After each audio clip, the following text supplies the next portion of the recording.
ka ba ang tao nga nanumbaling ka man kaniya? O ang anak sa tao nga nagtagad ka man kaniya? O Ginoo among Diyos, pagkakatingalahan sa imong ngalan sa tibuok kalibutan.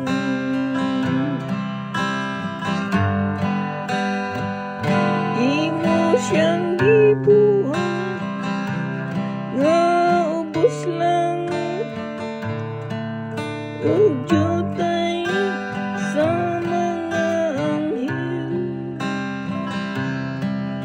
ug imo siyang gipurungan sa himaya ug kadingganan.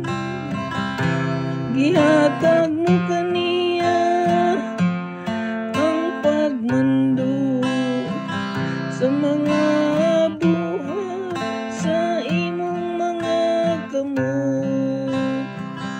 Ibutang mo ang tanan ubos sa iyang tiilan. O Ginoo among Diyos, pagkakatingalahan sa imong ngalan sa tibuok kalibutan.